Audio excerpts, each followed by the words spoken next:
Hello, my name is Shaggy, the Opinionated Hippie, currently ranking and reviewing all 26 of Frank Zappa's tours that he played during his lifetime, not reviewing or ranking the hologram tour that he played after his lifetime.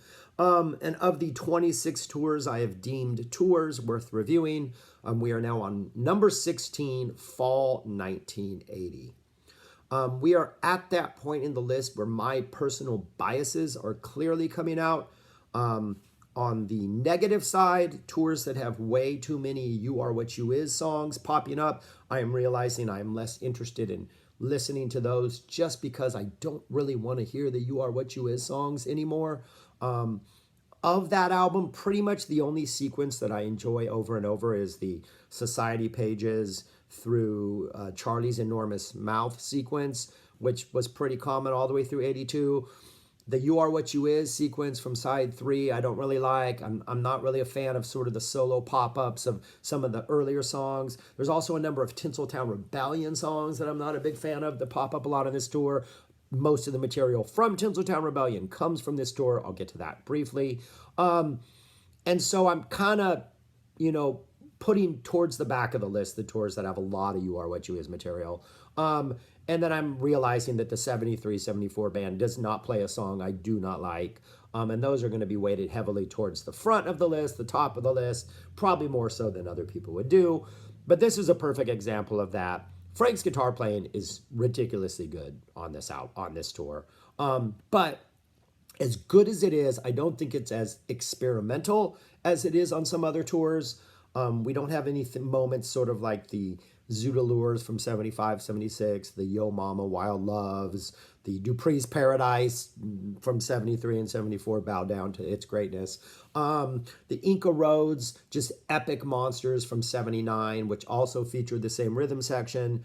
Or even like sort of the really boundary pushing chaos of like a Black Page #2 from like 82 or towards the end of 81. What these solos are just incredibly aggressive, almost chaotic. I mean, the Vinnie Colaiuta, Arthur Barrow combination on drums bass is just pushing the envelope at its most frantic pace, it seems, at all points in time. Frank, of course, responds. The solos are like incredible. There's a lot of them that have been officially released as solos on albums such as Shut Up and Play Your Guitar. I'll get to that again in a minute. But I don't think, as incredible as the solos are, Frank is kind of like 79, those Inca Roads, I'm going to argue, are the pinnacle of his guitar playing. That's where he reached his peak. I'm not saying he dipped down a little. He did dip down a little. He's just not as interested in pushing the envelope, I don't think. And then 81, 82, he kind of goes back up and almost approaches that height of 79. But here it's really more about aggression and in your face and metal. And it's almost like he's got Steve Vai in the band now. So he's like, I'm going to prove something to you, you young little blue-haired whippersnapper. He probably called him a whippersnapper at some point. That sounds like something Frank would say. But anyways, here is who is in this band. It is Frank Zappa, guitar, vocals. Ike Willis is still around, vocals, guitar. Ray White is still around, vocals, guitar. Excellent vocal combination right there. Arthur Barrow and Vinnie Colaiuta and bass and drums respectively. Barrow's also playing some keyboards. Vinnie's doing his seal calls. Tommy Mars is still around on keyboard and vocals. Bob Harris, not the same one who was in the 71 band, is on keyboards and those incredible Love of My Life falsetto notes that just soar through the air, and Steve Vai on guitar and whatever it is else. Whatever energy Steve Vai brings and the stories that he provides Frank to tell throughout the tour about groupies and all that kind of stuff. Jimmy Carl Black did make an appearance at one point late in the tour. The show ran from like early October to early December 11th, Santa Monica. About 50 plus shows, about 60 different songs were played according to the set list I've seen. Average show about 2 hours. Frank soloed on your best shows about 7 or 8 times a show. And they were all pretty lengthy solos. They're not like little like cosmic debris throwaway solos. They're pretty good long solos, which there's like no sort of set time limit, set sort of amount of bars in which he's soloing. So it seems like every solo has the potential to go to some crazy places, and some of them do. But these are the songs he would generally solo in. Andy had your typical middle of the break solo, and sometimes he would kind of jam at the end. Any downers, not the monsters of the 75 tour, just your sort of You Are What You Is, sort of any downer solos. Bamboozle by Love. Do not like the song for the most part. I think the best versions feature Denny Wally's slide guitar because his slide sound is ridiculous. But Ike Willis does a really good job of singing this song on this tour. So he doesn't necessarily make up all the ground you've lost by losing Denny, but he does a good job, and Frank responds with good solos. Black Napkins, I've said it before, every single Black Napkin solo should be released, maybe not from the 88 tour, maybe not even from the 84 tour, but up to then, yes. Chunga's Revenge, City of Tiny Lights, which is still a beast, the Carlos Santana secret chord progression. Conehead, not the monsters from the 77 tour. You got your more You Are What You Is standard version solo. Deathless Horsey, Dumb All Over. Dumb All Over has a solo. That's not on the You Are What You Is CD release, but this song has solos. And the solos, I think, don't save the song, but I'm not a big fan of the song. This is middle to lower tier Frank for me, but I think the solo definitely helps. Easy Meat, one of his best solo vehicles ever, especially these 80s versions. Heavy Duty Judy, which has lyrics, Heavy Duty Judy, ba, ba, ba, ba, ba, ba, Heavy Duty Judy. I think that's how it goes. I think the words changed a couple times, secret word-wise, but that's mostly what was sung. I think Heavy Duty Judy is also a reference to Jumbo Go Away. I think that's the same story involving Denny Wally being pursued by a heavier than they wanted groupie, whatever you want to say about that. But I think that's the same story, if I'm not mistaken.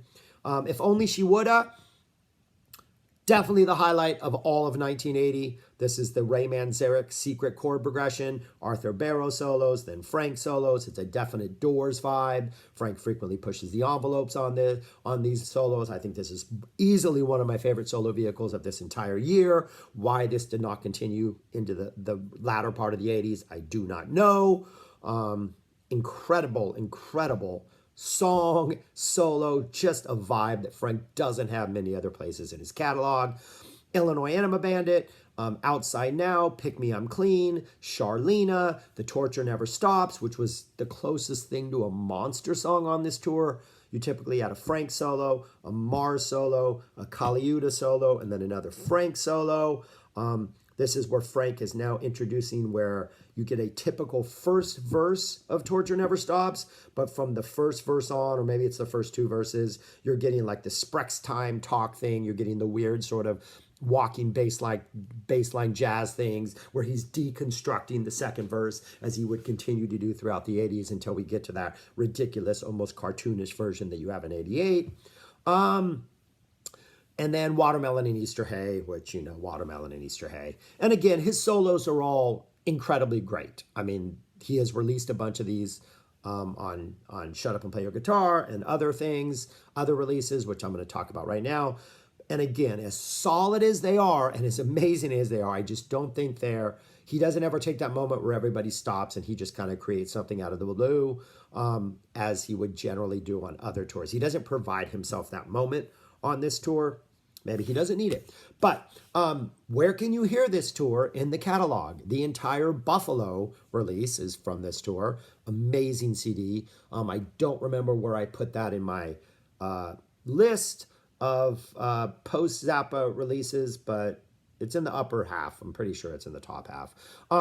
Other things that have come from this tour that Frank has released. So you get a whole bunch of stuff on Tinseltown Rebellion.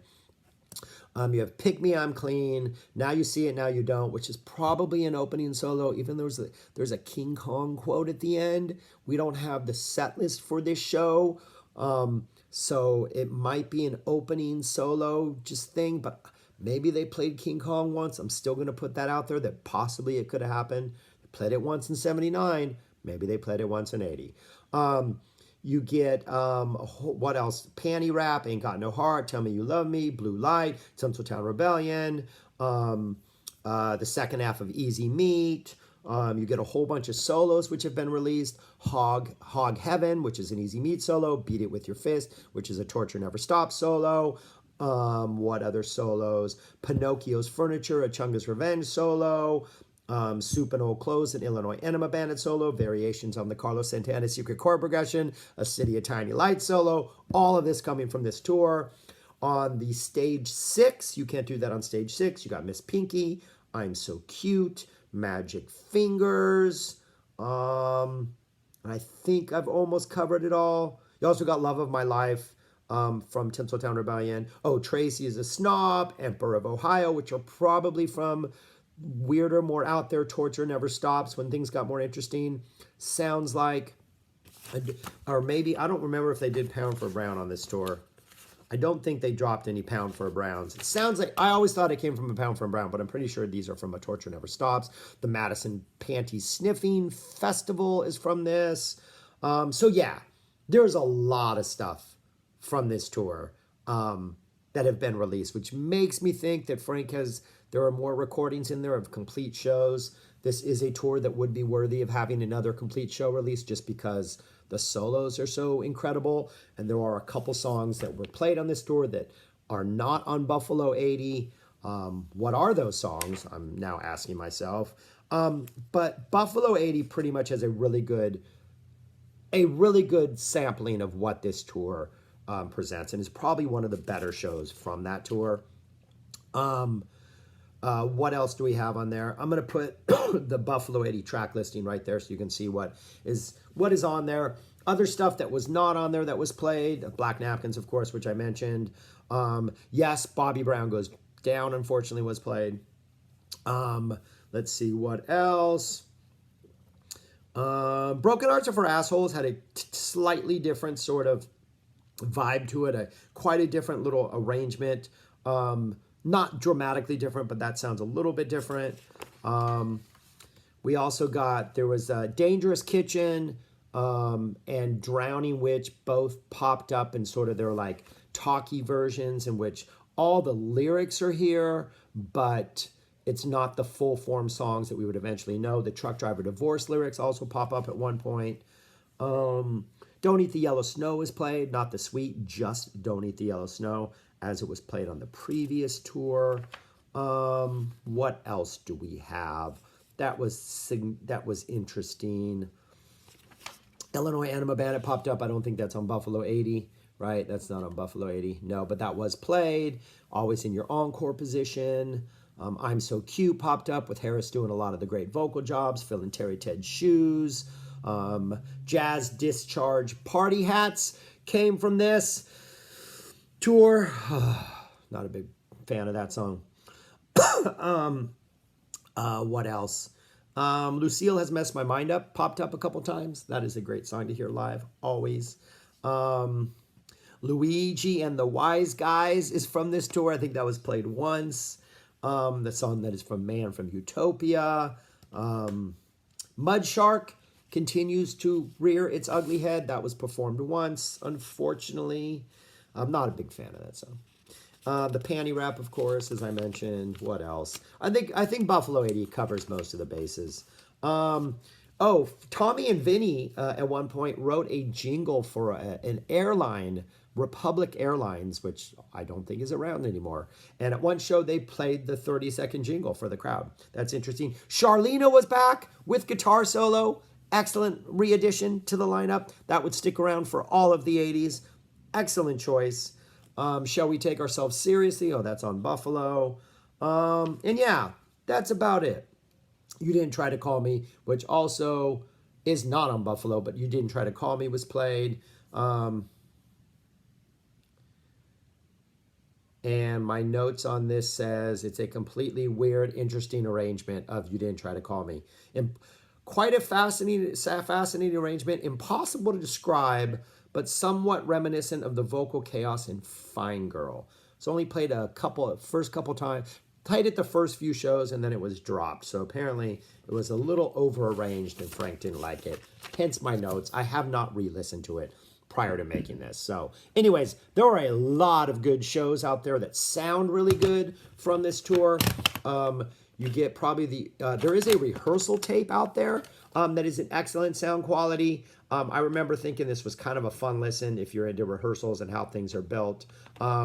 So I do enjoy this. Really good sound. And then most of the other stuff that sounds the best is from like November on. A lot of the early stuff that is out there from October is probably B sound quality. And then as you get later in the tour, the sound quality definitely gets good. Both Pittsburgh shows, 11, 13, sound excellent. These are really good sounding shows. The early show sounds better than the late show. And they have pretty different set lists. So if you listen to both of these, you get a pretty good sample of everything that was played. There is an Illinois Enema Bandit on the late show isn't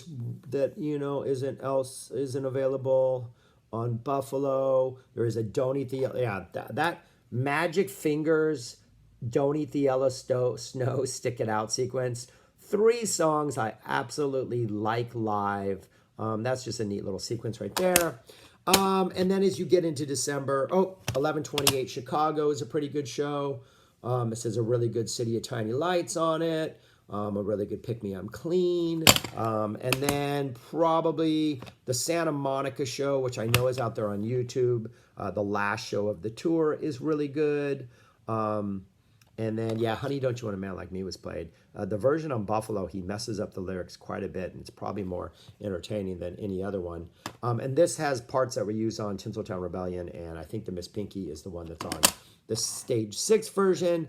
And then Fort Collins, Colorado is another really good sounding tape from this show that's heavy on Tinseltown Rebellion and You Are What You Is material, but it's still got some really good stuff on it. So 12/280. So that's it for this tour. Excellent band. Probably the solos, the Vinnie Colaiuta, Arthur Barrow aspect of it. Vinnie Colaiuta is just a beast on every song on here. He is just,